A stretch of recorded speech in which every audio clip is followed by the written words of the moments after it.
Welcome to the Two Dudes Talk Music YouTube channel. I am the Reverend Raff. We did it. We made it. Because when a band's name starts being everywhere, it can be very easy to go like, okay, like. Just because I know what it's like to feel left out and to feel like people are weird or mean to you, and so I never want to be that person. And I want. This here is my good friend Kyle, aka the BeerBuddy. Big opportunity. You guys must be stoked you're on the first day too, because you can just sort of shoot. Yeah, you can just relax. Brian was sitting down with his our longtime friend and his former bandmate Meegs from Cold Chamber, and they were having coffee, and Brian was. When those questions go, those hearty chuckles. You know what that laughter says to me is like, people y'all don't even know what's coming. People just are gonna be minds are gonna be blown by that. No, it will be a fucking banger. What is happening, everybody? I am the Reverend Raff, joined once again by my good friend Kyle, aka the BeerBuddy. What's going on, everybody? We are the two dudes who talk music, and we are back today with another podcast episode for you. Once again, my apologies for last week. Look, long story short, I'll spare you the worst of the details. I was basically bedridden. I was incredibly sick thanks to some bad chicken, and there was just no way we could get anything done. So hence why there was nothing coming out last week. We really appreciate you guys bearing with us through that. But we are back. We are back now, and I'm jumping through. I'm all good. It's amazing what a forced detox from caffeine and sugar and all of that will do for you. See it. So yeah, but how you doing there, mate? How's things with you? I'm good, man. I'm good after Thrashville, which was awesome. Yeah. You know, tell me, it looks like you had a great time. Dude, it was such an awesome event. Like, yeah, next year, if it happens, I'm going to go out there. I'm going to make sure I camp out there next year and do all that fun stuff. And it got cold at the night, but the bonfires were going up big and strong. And might see if I can come down next year. Yeah, dude, I think you'd have a lot of fun. I missed you out there, eh? Really missed you out there. But yeah, it was really well planned out, well thought out, just really considerate. They were sending people to stay, like, so a band would start and finish, and then they'd be like, okay, we're playing, this band's over at the next stage, and that band would be starting as you're walking over, and it was just perfect. It was just whoever's done this, just done this right. Love it. Yeah. That's really, really cool, man. And look, it looks like all the bands were putting on killer shows as well. Yeah, they killed it. They all killed it, man. Every single one. It was, even Jeff blew his knee out. Mm-hmm. I've got it on video. I've got to post that video soon. He blew his knee out on stage and then got up and they still killed it fist to fist. They're special. And it was great seeing Lex and Cherv. So yeah, it was just great weekend. Oh, yes. Oh, incredible, man. Yeah, I feel like, I think almost certainly I'll try and come down for next year because I think that'll be a lot of fun. Of fun. Something else we got to talk about. Yeah. Something else we got to talk about. The final ever Ozzy Osbourne Black Sabbath show. That's special, eh? Unreal, man. Like I watched it. I know we had planned on doing a live stream for it, but obviously with me being sick, that couldn't end up happening. But I did watch it sort of through the day on the Sunday. Boy, what a time. Imagine starting a genre of music, being alive long enough to watch that thing grow and grow and grow and have that much impact and influence on that many people that walked onto that stage. Well, that's it. Like it really struck me, like even from opening with a band like Mastodon opening the show, like Mastodon was influenced by the bands that were influenced by Black Sabbath. You know what I mean? Like, and Mastodon has probably influenced bands that have then influenced other people since then as well. So like it's literally generational. Like I mean, I've seen most of the sets from the show. Unbelievable. Yeah. It was man. Truly incredible. Like, I mean, I think some of the highlights for me, I think Lamb of God did a great rendition of Children of the Grave. I love that version. They've actually released a studio version of it now, which is crazy. If you haven't heard it, go and listen to it. I think it's a brilliant, brilliant rendition. Probably one of my favorite covers of a Black Sabbath song ever. I feel like, I mean, Alice in Chains did a great job as well. Like Yeah. I didn't quite know how they were gonna go with it, but they did a really good job. The All Star groups as well were pretty good for the most part. They were really cool. I think everyone, everyone that was on there, Hailstorm did an incredible job. Didn't Gojira play as well? Yeah, fucking Gojira, and then Yeah. Gojira, they played Mea Culpa as well. I love that they're carrying that forward into their live shows now as well. Like that's such an incredible piece of music. And I mean, like getting Slayer back together for it too. I mean, Yeah. I think has Slayer been touring, or is this their kind of first time back together since they No, wrapped first everything time up? back together because Kerry King's just been doing his thing Yeah. solo. And it was crazy. It was Youngblood. Youngblood. Oh yeah, look, I What a talent, bro. yeah, I need to go do a bit of a deep dive Look, on that guy because there's Yeah. his rendition of Changes was really touching. And I mean, then of course, like Ozzy and Black Sabbath up there for the last time ever, getting the OG Black Sabbath lineup back together with Bill Ward. Like, I mean, look, I feel like there was maybe some tech issues that were kind of prevalent throughout the day. I feel like maybe there was some times when people couldn't quite hear each other correctly because they felt like there might have been some timing issues in places. But I'll just put it down to that. Like, it was a long fucking day for everybody, man, 10 and hours. especially for the road crew and the stage crew and everything that were behind that. Like, massive shout out to those guys because that was like. See how they had the drums on that big with the rotating stage so they could do one setup and then switch it around and have the next one. Like that was the time pressure on those guys was unreal. And I think under the circumstances for there to be only the issues that there was is a massive feat. I think that's just such an incredible job. Yeah, man. Good on him for doing it. I'm so happy that. Yeah. I mean, it's obviously sad to see, like Aussie. Look, it is, like, man. Yeah, it's hard, but we all, unfortunately, so I guarantee that it's probably going to happen to a lot of us, man. If we do age, we're going to probably age out like that, and things are going to happen to us. And like the Parkinson's is clearly visible at this point, but you could tell, like when he was singing, it was Ozzy again, man, and you could tell there was a couple of times where he was wanting to try and get up out of his chair, and I think it was the smart move that they'd strapped him into the chair so that he couldn't get up, because I feel like if he had gotten up, he probably would have hurt himself. Yeah. The highlight of the whole day for me, though, I think was when he performed "Mama, I'm Coming Home." If you didn't cry during that, you're not human. I don't care. I mean, yeah.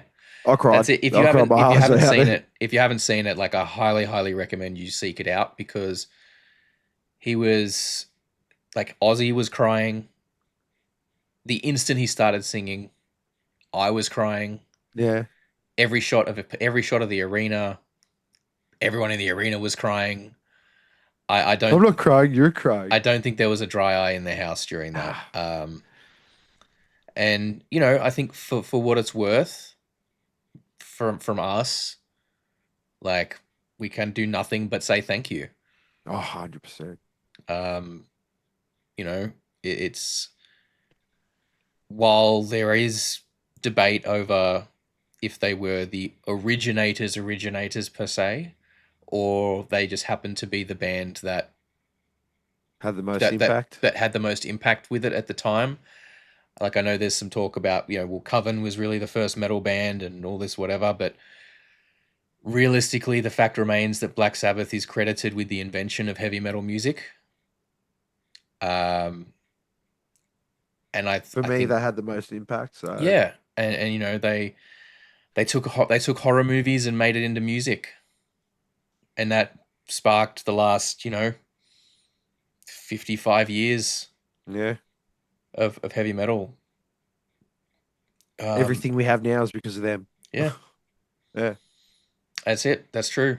Like, without Black Sabbath, there would be none of the bands that we listen to these days. So we can only say thank you to Ozzy and Black Sabbath for that. Not that they'll ever see it, but We'll just want to put that out there in the universe because Yeah, I think it needs to be said. 100%. But yeah, so look, let's take this through to today's guests. So we've got a band that is doing some pretty interesting stuff. Like, you're not hearing a lot of bands doing this kind of stuff these days. No. It's very like, it's extremely like symphonic death metal, black metal type stuff. Lots of inspiration from, various different mythologies. Sonically, it's beautiful. Sonically, it's crazy, like extremely dense, but very, very beautiful music. So we're going to be diving into our chat with Necrostasis. We have Ekro and Rosanna. They are both the vocalists from the group. And Ekro does a lot of the orchestration and stuff like that as well. So yeah, we're going to be diving into our chat with Necrostasis right now. Big welcome to Ekro and Rosanna from Necrostasis. Thank you so much for joining us today. We really appreciate that. And apologies that we had to sort of push it back. I was just horribly unwell last week, basically bedridden, but all better now, much better now. So thank you for bearing with us with having to reorganize that. Thank you for having us. How are you guys doing? How's everything been in the Necrostasis camp? Very well on our end. We're doing very well. We've got a lot of stuff in the works. We've been actively rehearsing and just doing all sorts of manic things. Lots of music writing as well. So yeah, it's been good. It's been very productive. So it's exciting that we'll have singles coming out soon as well. 2 songs that we've been writing at the moment. Hell yeah, that's awesome. I mean, well, it looks like you got a nice little setup going there. Nice little studio space there. But Yes. so for the uninitiated, those who maybe aren't familiar with Necrostasis, what's the elevator pitch? Oh, she's the woman of the voice. I'll let her do the magic. Well, I mean, this was I guess a brainchild of Crothes. He originally started writing music for Necrostasis like many years ago, and it's actually been since 2013 you started writing. Wow. Yes. Yeah, so it's been a long time.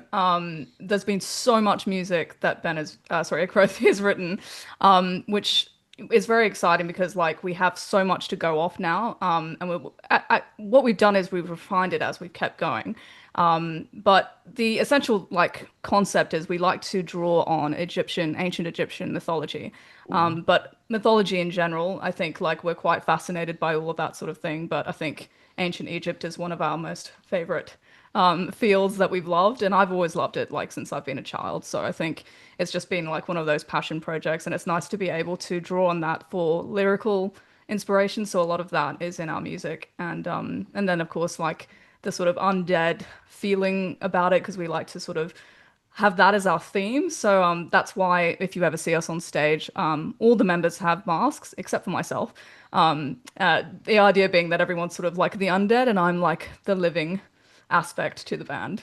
Okay. So yeah. That's really Love cool. that. I like love this. the amount of thought that's gone into that. There's a eh? lot of depth Yeah. in that sort of ideal. And look, it's, I mean, I think every kid at some stage goes through an Egyptian phase. Yeah. We're We just never obsessed grew with up. it. So, yeah, And some some of us people never just get don't out go, of it. hey, look, let me tell you, okay, a couple of years ago, I was in the US and when I was in New York, I went to the Brooklyn Museum and they had this giant Egypt bit. And I was like, I was a kid Yeah, I like- again. I was a kid Like a again. conspiracy theory bits. What are your thoughts and theories on now after them finding them underground pylons? I don't think it's nearly as much as what they reckon it is. I honestly, I think I've always thought this. They're giant batteries. The pyramids are giant batteries that fill up through the Nile. And when the Nile floods, it floods into the pyramids and charges everything. They had we don't- electricity this is- back then, bro. I know this is a Who built podcast. them? I know this is a podcast, and we're two white dudes hosting a podcast, but we can't get into this kind of conspiracy shit. Okay, I it's know. not our space. I know. Hey, look, it is a you. fascinating field. Like, just there's so much that I think we are yet to learn. Like, I'm not surprised we are still making discoveries, and I don't think we're ever gonna stop, finding out and uncovering things that have been hidden for like thousands of years. Like, I don't think we can say we definitively know everything about ancient Egypt. So, I mean, who knows? Who knows what really is under That's it. those Until we get a pyramids? time, until we develop a time machine and can go back and check it out. Exactly, which It's, I would love you to know. do. Oh God. Everything's a theory. Imagine the That's creativity. cool, man. I love the But- amount of thought that you've put into it. Yeah. Yeah. And I did see on, I think on the YouTube channel, some of the masks on there, I think, in a couple of the thumbnails and stuff. Yeah. Yeah. So I dig the vibe. I'm all about it. Like, I've done, I am a massive fan of theatrics and performance in music. If there's one thing that I think a lot of bands need, don't really consider, it's the visual aspect and the performance aspect, right? For some bands, they just do want to get up there in whatever they've been wearing all day and play their music. And okay, cool, that's fine. You can do that, but you better be fucking good. And I'm not saying that if you're using, performative gimmicks, you're not good. But the point there is, everyone, I can go out on any given weekend and I can see 100 good bands. How are you going to stick in my mind? How are you going to stick in my memory? What's going to make you stand out from the rest of the pack? And if you've got a really good band that's just playing in whatever versus a really good band that's playing and being performative and putting a unique visual element out there, the unique one with the unique visual element is going to win out every time. Exactly. Yeah. Exactly. That's how we feel about it too. That's why we're going so creative with it, just really trying to put in as much stagecraft and theatrics as we can. Because why not? Like, you're on stage. I think be creative, be theatrical. That's why I've loved bands like Cradle of Filth and Slipknot. Like, they've been huge inspirations. Like, I think just to watch them is so entertaining, let alone the fact that they're so talented with their music as well. But I think it's nice to go to a gig and actually have something to watch. Yeah, so That's it. I agree. And I mean, even something as simplistic as what Slaughter to Prevail do. It's it's all the same sort of niche mask and stuff like that. But what they sort of bring on stage when Alex Terrible drops the mic and does all that sort of stuff, and those, just something to bring it up there. Yeah, precisely. Like, I mean, and you mentioned just before we kind of started there, like, you used to play keyboards for Dark Law. Those guys have an incredible, live performance going on. Like, I've seen them in like full flight with their stuff, and they're bringing all their extra characters on stage. Like, they got characters that aren't even people that aren't even in the fucking band coming out on stage and shit. It's like musical theater and everything, and they're bringing all these extra characters out and props and all that kind of stuff. And it's just like, that's it's a blast. Yeah, it's a hell of an art, and or someone like like I said, I mean, I've done, I used to be in a band like with face paint and sort of Twisted Carnival themed stuff, and we do that, or like working with Nuclear Vision like I do now with our post-apocalyptic kind of energy and things like that. It's just it's the having that chance to inhabit someone else and to explore those different elements of yourself through that performance is like, it sounds really wanky to talk about it, but it really is like, but it's true. Yeah, you're getting to just play different people, and you can work out your different issues through performance, and express different parts of yourself in different ways that you might not normally be able to. So it's such a special art form. Totally is. I'm actually kind of jealous that the rest of the guys get to wear masks in a way, because I'm like, oh, I have to be me. So now I gotta feel too attached to myself. Like, I want to. We're a bunch of ugly dudes. We need to hide our faces. You at least have the beauty. You're not covering that. Yeah, well, there you go. Yeah. But I mean, there's still stuff you can do, right? Like, you can do like kind of half things, or just like a masquerade ball type thing, just kind of over the eyes there, or there's there's like still the dresses and hats and all sorts of extra stuff you can do. Yeah, don't get me wrong. I still love getting dressed up, so I still do that. And on stage I wear like an ancient Egyptian inspired like outfit, and I'm wearing a headpiece as well. So totally. Like, I would never just go out there plain like Incredible. That would feel too wrong. No, that's it. You gotta look somewhat the part. You don't want to look like this modern day. Yeah. No, And who wants to be modern day anymore? that's it. That's it. So I mean, I was listening through everything, and like some of the orchestration that's going on in the music is really intricate. Which like yes, there's a lot of bands now that'll have backing tracks with like synths or some strings or whatever on there or samples and things like that. But I feel like what you guys are doing is like almost another level with it. It's much more akin to something like a Cradle of Filth, where there's very full on like orchestration behind it, not as in the use of an orchestra almost in that way. Was that like an intentional thing to try and stand apart from other people, or it's just like we wanted Yes. to do it and it just kind of kept getting bigger and bigger? Bit of both. I was originally just trying to write basic string parts, similar to a lot of the parts that I wrote for Dark Law, something that could be played on a keyboard. But then I kept having ideas where I'm like, oh, what if I put this melody on top? But I can't play that. I'll have to start layering it. What if I add this instrument? And it just exploded. And you listen to Redemption, and that's kind of just like the musical wank fest of my brain just coming out in that one. That's just I won't write another thing like that. It's just the overkill. It is just too much. That's the thing. It almost turns into a score, doesn't it? Like the way Yes. he's Yeah. sort of presenting on. it, and I don't know. There's something almost operatic about it when you take that approach to it. When you're really Yeah. trying to throw all these layers in there, because at the end of the day, like, what did they say? If Beethoven was alive today, he probably would have been in a death metal band. Yes. Yes. Do you know what Yeah. I mean? That's Like exactly what I just thought. how sonically dark everything he wrote back then, even back then. Yeah. And yeah, to have the ability to do that is pretty special. It is, and that's why I sing like operatic style vocals in it, because it really suits, like you were saying, like it is like writing an opera piece. And honestly, I think that's the beauty about like the music we've got, is it is very classically like based in its background, thanks to this genius over here, like for writing it. But it really is so intricate, and it's like amazing to be able to perform that sort of music and write it. But thanks also to the software today, because if we didn't have that, I think it would have been a hell of a lot harder. Yeah. But Oh, 100%. That's the difference between having to get a whole orchestra or having the whole Yeah. orchestra that you can manipulate to do whatever you want. The two things that stop us from a real orchestra is one, money, but the primary thing, I'm lazy. Well, hey, you just got to keep at it, and then Yeah. maybe eventually you can do like Sydney Opera House, like Parkway, and you can do. Oh, man. full- I know, right? Like that's the dream. Like I was like, man, I wish we could do that. One day we'll have an orchestra back us. That's our goal. It doesn't have to be a big gig. As long Hey. as one day we have an orchestra, we're happy. I mean, look, who was Damage Inc., the Metallica cover band? They did a Symphony of Metallica show where they got not a full orchestra, but I think they had like a string quartet, or like a bunch of string players and stuff come and perform with them and do those kind of renditions of some of the songs. So it's there's potential there. You just got to find the right way to try and make it work, So I'm interested then in the live setup. Is it like, are you guys running, like, do you have a keyboard player live, or is it just drums, bass, guitar, vocals, and then the rest is backing tracks? Backing track for the rest of it. Okay.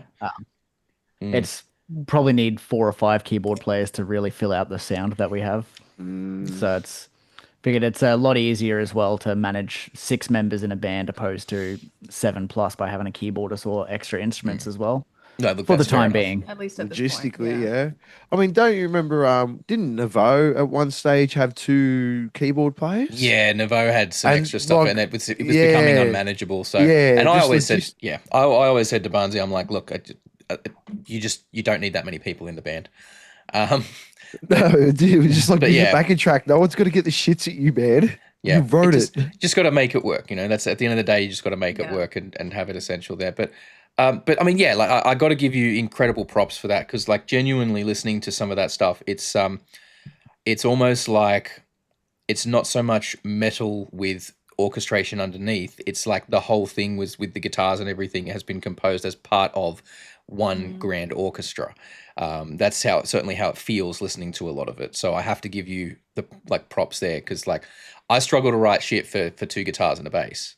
You know what I mean? Like I couldn't come close to that level of intricacy in in the stuff, even though I like have enough of an understanding to appreciate how complex what you are doing is, but like I couldn't fucking touch it if I was trying to do that shit myself. I think Echo lives in a world of but what if? It's like, do you know what I mean? But or like, but what if what if this happened, and then what if this happened, and then what if this happened, and it just keeps going and going and going and going. It's that what is it with improv? You always say yes and. Yeah. I feel like Echo's yes anded his way into this like incredibly like complex, intricate stuff. Yeah, it's like I have 1 second too long of a breathing gap where it's only strings and there's nothing else happening for that 1 second. I have to fill it with another instrument. And I'm like, no, don't. Yeah, well, look, really, but that's the thing. I was going to say, it doesn't feel like it's overfilled sonically. Do you know what I mean? Like, there's not. The song breathes when it needs to, and you've still got that, even though there's all that layering going on.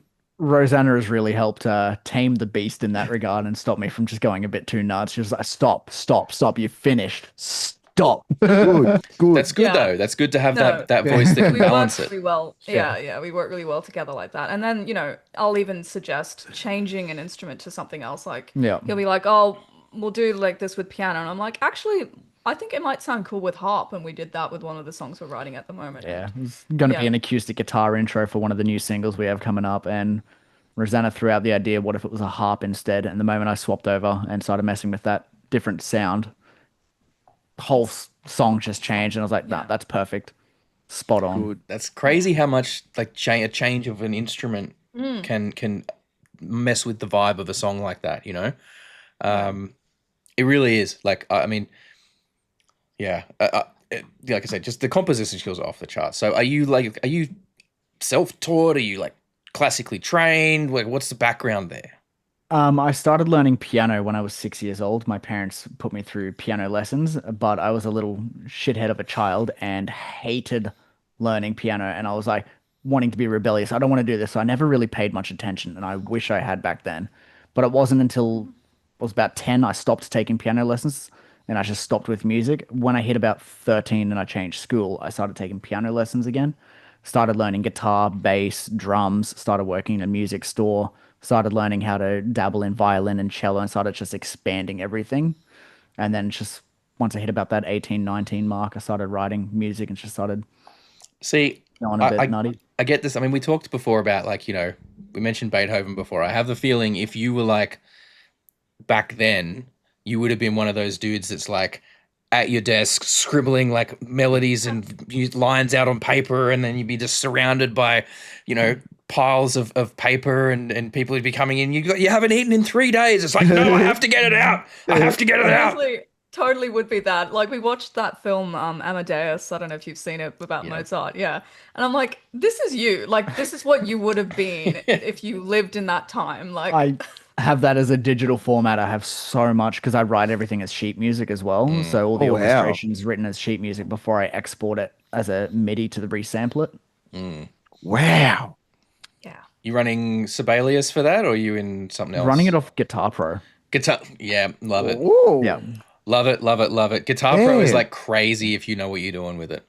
Yeah, if you know what you're doing. It's crazy powerful. Crazy I've been playing with it for about 10 years, so I've just been picking up piece by piece by piece and just figuring it out. Big fan of the Guitar Pro. Yeah, Sibelius is one of the ones I used, but yeah, I didn't realize like Guitar Pro has pretty much the same ability, if not better.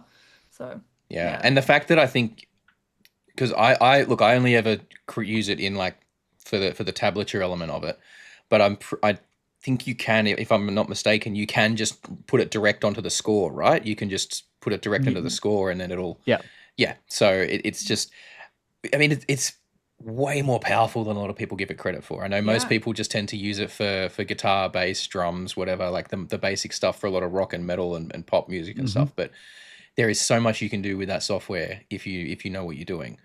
It's insane. Shout out to Guitar Pro.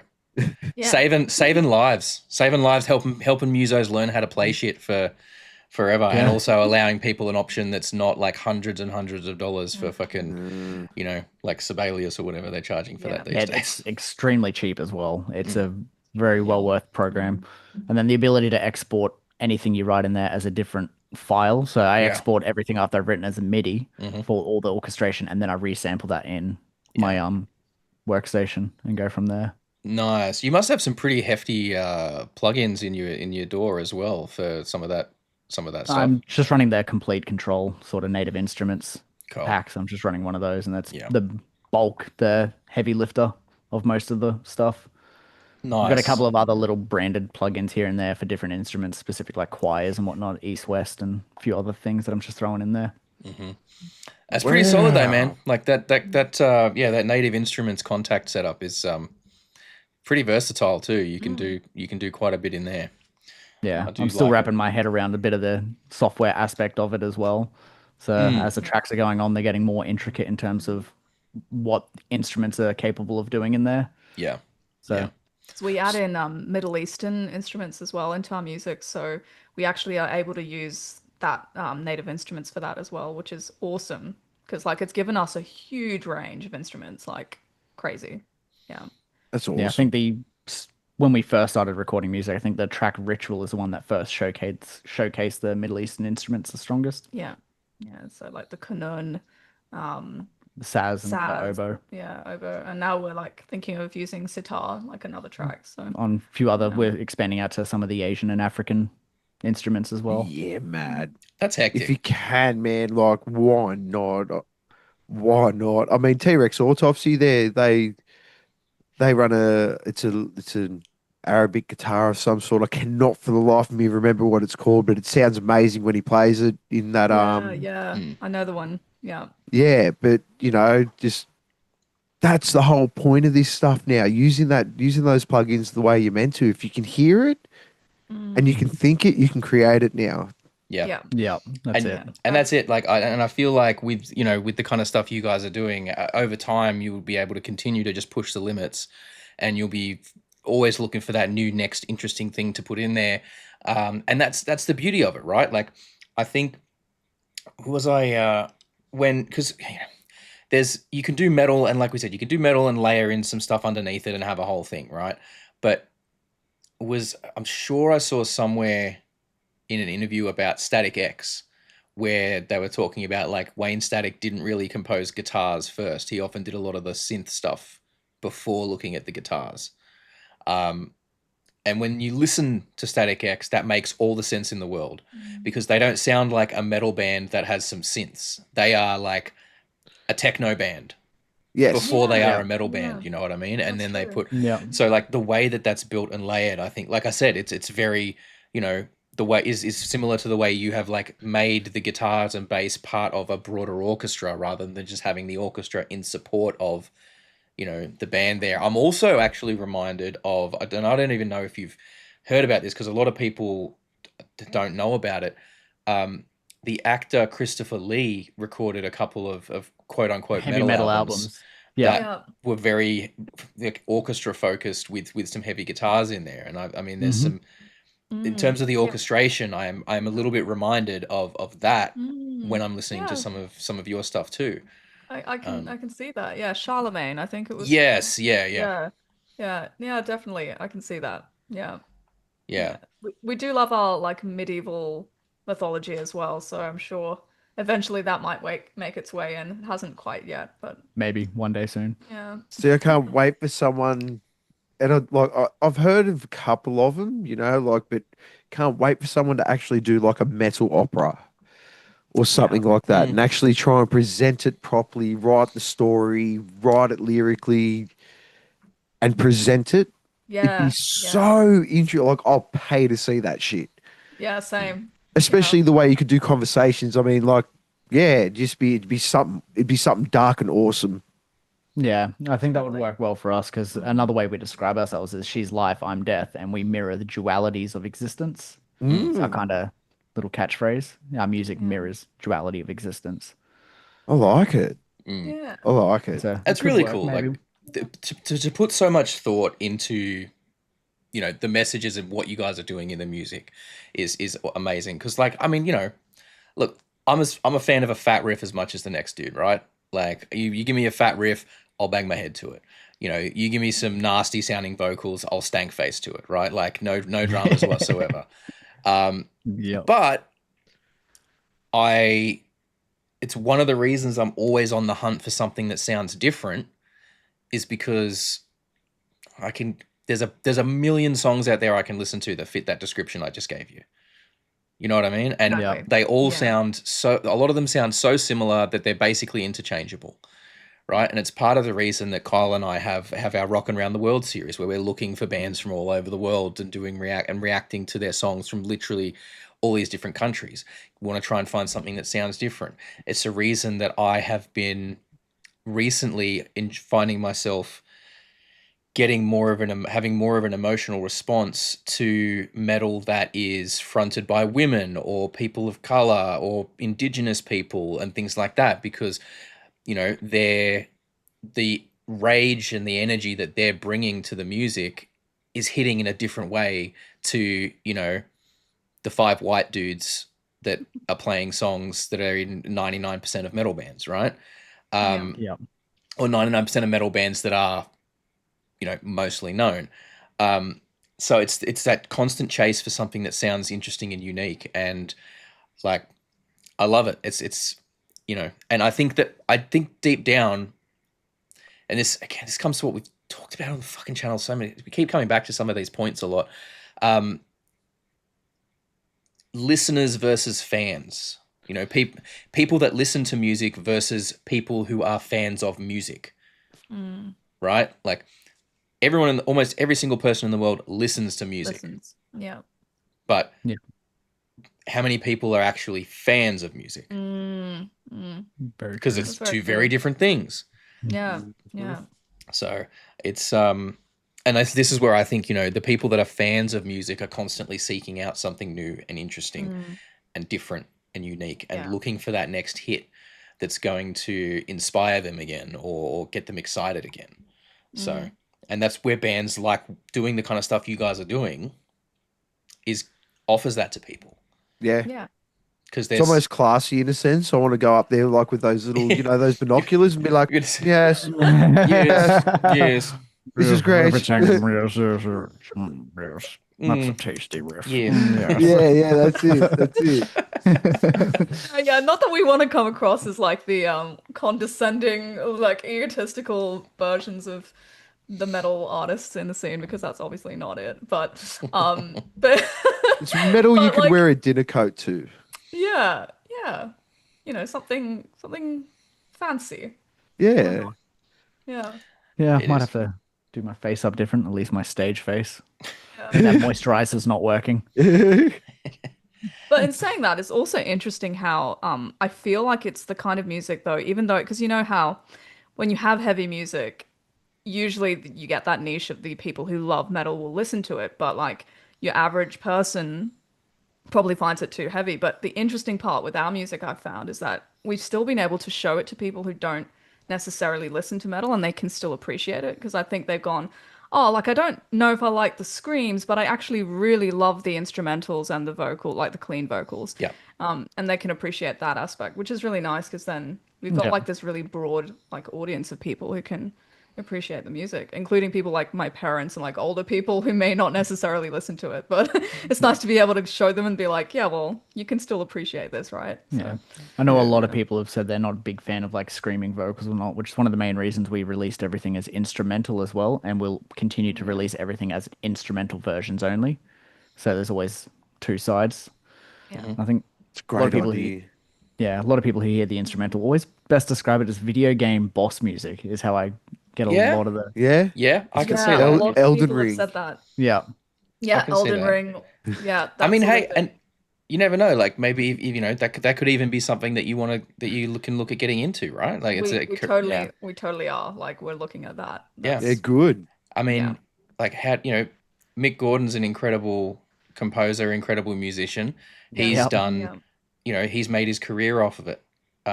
So Yep. if you're Yeah. good at it and you know what you're doing, and you have a few lucky breaks, there's absolutely space in that industry to do some cool shit. It's just about Medieval Doom it's just game. about keeping the open mind. It's just about keeping the open mind and, you know, like looking for being ready for the opportunities when they come. Yeah, totally. Yeah, we're trying to keep an eye out and we're reaching out. We are trying to actively expand our musicality to not just live music, but video game world and scoring in that way as well. It's good. Yeah, That's a absolutely. great idea. I don't think enough bands think of that. Mm. Well, it's about sync Sorry, licensing. Sync licensing is a huge area where a lot of bands fall short, right? Like, and I know that, look, there's heavy metal isn't necessarily the most in demand music for sync licensing, but you know, if you get a couple of good sync licenses, that can pay your bills for a little while.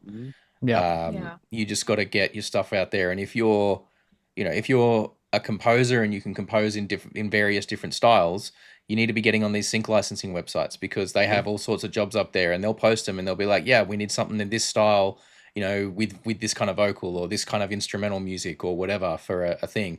And if you can put something together and submit it, you never know. Like you could get some of those are going for thousands and thousands of dollars. Some of those jobs. So Yeah. there's Yeah, that's house money. there's the work there, you know, like that's a great way to keep your bills paid. And this is why like so many musicians, I think, do, you know, they'll do different jobs. They'll have, you know, you'll have musicians that'll be doing podcasts on the side, or they'll do music production for other people on the side, right? Like, and it becomes the main job, and then playing and performing their own music is almost like still becomes the hobby side of it, right? Yeah. Yeah, that's the reality for us too, you know, unfortunately, like, well, fortunately, I don't know, but like it's a hobby mostly for us, rather than being like our income because It's realistically it's not. It's everyone's hobby. It's the same for most Australia. of us in Australia. Like most of us that are making heavy music in Australia, like we're not doing it to rake in the cash. We're doing it because we love it, and we just want to do something that we enjoy more than anything else. I think is that's just such a huge part of it. And I mean, you know, we've said before, I think that's why so many Aussie bands are so good at what they do, because there's a purity to it. Yeah. They're not chasing a trend. Yeah, and like that's the thing we've thought about too, is like if it was our like our only income, I feel like it would become a chore, and then it would take away the kind of creativity almost. I feel like the enjoyment from it, because you'd be like, oh, I have to write another song just so I can like get paid and do gigs for the sake of like doing gigs and not really doing it because you enjoy it. So yeah, I feel like it might take away that aspect of Definitely would. it. So in a Depends how way, big it's the checks are.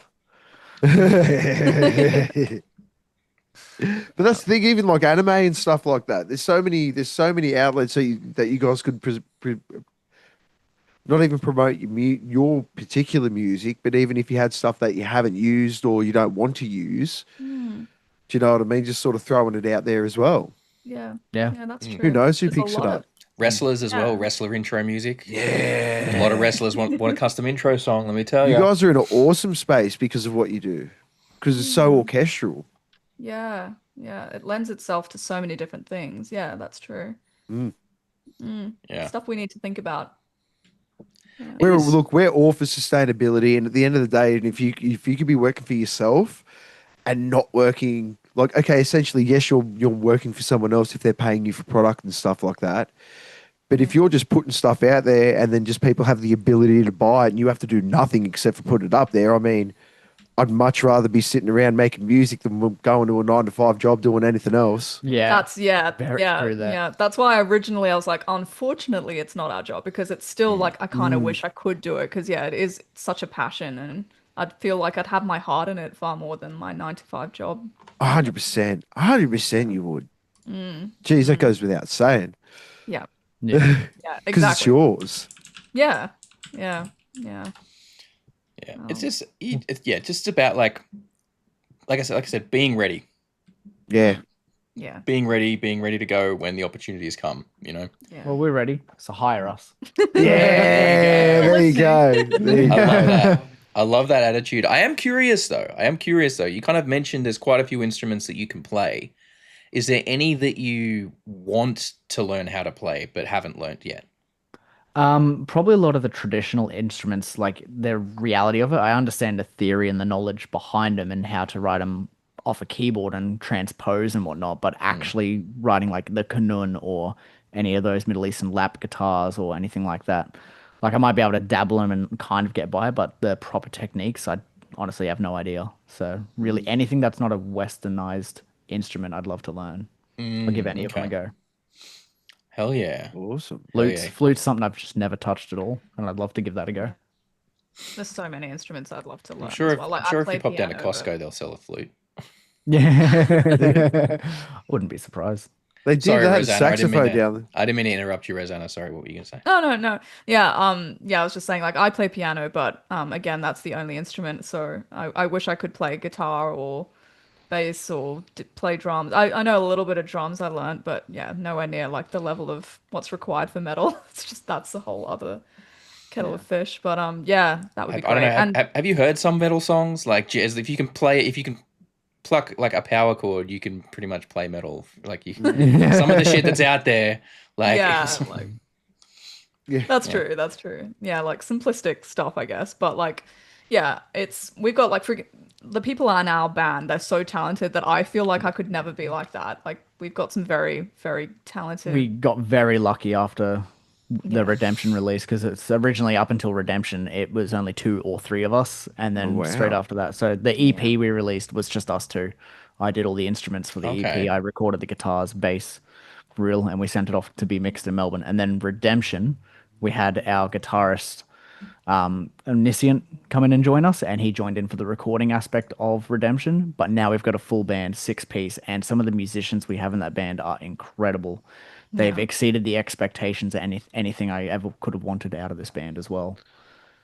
Nice. that's what you want though. Like yeah, you Yes. want to be surrounded. I've found it's a bit like the saying, you know, if you're the smartest person in the room, you're in the wrong room.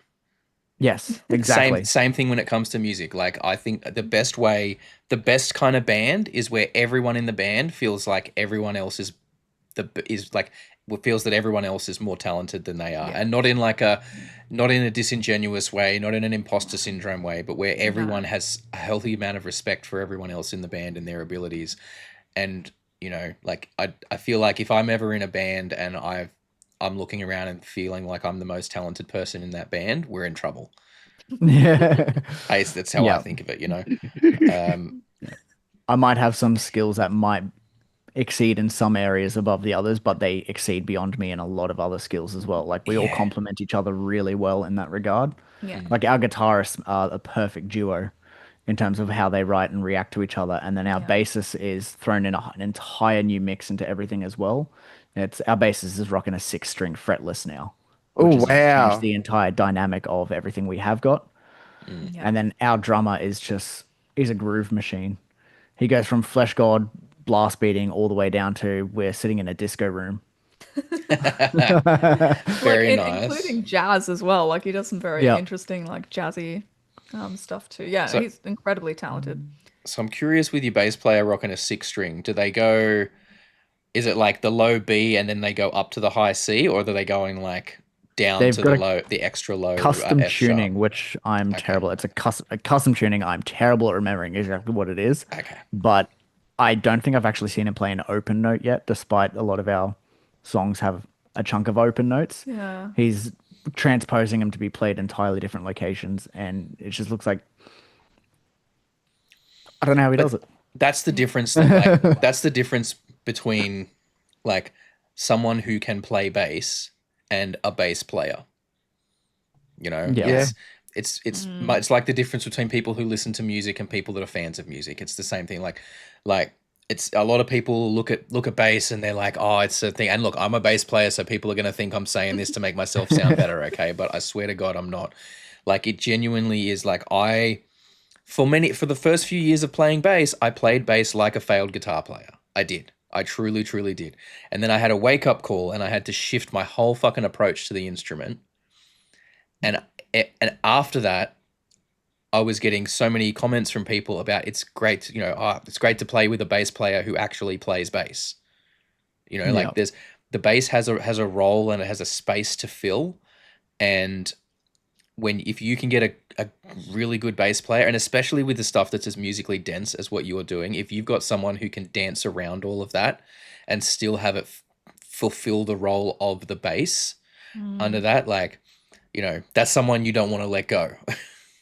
Yeah, You know? very much.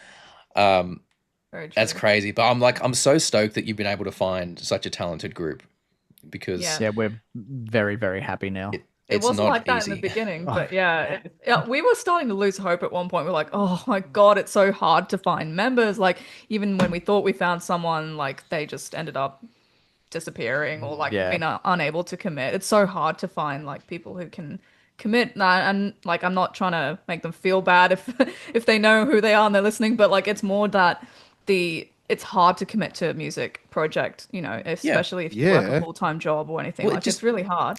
it just doesn't it doesn't always work out. That's as simple as Yeah. that. It just Yeah. doesn't always Yeah. work out. So Yeah. it's yeah, I'm sure there's no shade on Yeah. Yeah. No shade, but yeah, it's been tough. And like, let alone the scene in Brisbane being so small as it is for this sort of music. And yeah, it's been so hard to find We permanent feel we're a members. pretty standout band with standout ideas in Brisbane. It's really hard to have people come to terms or understand or get involved with it as well. Yeah. Because I've spent a long time trying to get this band going. 2016 is when I started looking for members for this project. And I had trouble back in 2016. It took a long time. And then it wasn't until about 2021 with Rosanna where we both kicked off together. And I started rewriting and re-recording everything. We pumped out the EP purely because it's really hard to be like, hey, do you want to join an ancient mythology inspired symphonic death metal band that uses orchestration, operatic vocals, and death metal screams? And be like, that won't what? work. So like, Sign okay, me up.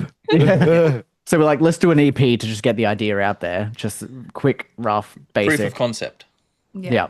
And then Redemption is kind of the peak point of the project once we got Omniscient on board. That's all right. I mean, you have to get people. Sometimes, if you believe in something so much, you need to get the ball rolling on the idea to get other people to believe in your idea. Exactly. Yep. And you got to exactly take that risk sometimes. And good on you for doing that. Yeah. Yeah. We were just like, just got to do it.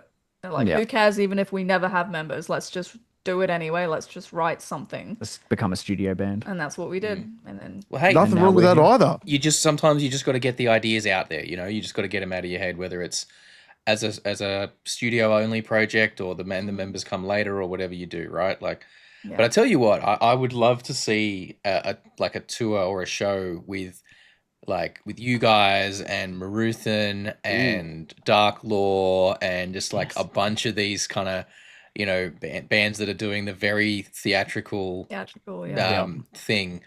I feel like that would be it's like such a spectacle for it's such a treat, for people that like that really grandiose stuff and that really really full on stuff.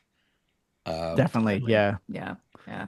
And it's like, it's a small niche though, still. Like in Brisbane, there's not many of us doing it, but yeah, it'd be In great. Australia. There's Yeah, much. let alone in Australia. But to collaborate with other people doing it, be awesome. Yeah. Oh, I could only imagine the ideas that get thrown around. Jeez. Oh, Jeez. yeah. Just even a super group of members from all these different projects together would be Yeah. something unique. Yeah. Like, and the things you could all do like on stage and stuff, like it'd be Yeah. Somehow Yeah, give getting you ideas. guys 3 scenes, but try and make a story together. Yeah, book Yeah, out like fucking write an opera. Like yeah, pretty doing it much. like Mansfield and have like utilize the whole fucking big stage with everyone just coming and Yeah. doing different stuff and like really make a spectacle of it. yeah. Yeah, that would be fantastic. Oh yeah, that'd be so cool. That'd be crazy. I Well, love that. Imagine. yeah. So obviously, yeah, you mentioned you guys have got, you're working on some new music, so maybe some singles coming, hopefully Yep. later this year, perhaps. Definitely. Yeah, We'll have yeah. 2 singles out this year. And Awesome. some can't really discuss too much details, but there's some gigs coming up, so people should definitely go and follow you guys on all of the social. We will have all of the social links down in the description, so people can go and follow you on the platform of choice and keep abreast of everything that you guys have going. But yeah, look, thank you so much, guys. Like, we really really appreciate you taking the time to come and chat to us tonight. And I have definitely let us know when once you can start talking about those gigs. Yeah. I'll see if I can shake myself down to one of those because Yes. being up and around Brisbane, trying to make some stuff happen. I need to get out to things a bit more. But yeah, thank you so much. We really really appreciate Thanks for that. having Looking us. forward Thank to you. the new music and hopefully catching you guys live soon. Yeah, fantastic. thanks Thank you for- very much. Yeah, and thanks for having us. It's been great chatting. Yeah. We had some very interesting Yeah. roads we went down in that conversation. That was Yeah, Love to go awesome. into more conversation Well, about yeah. more things later.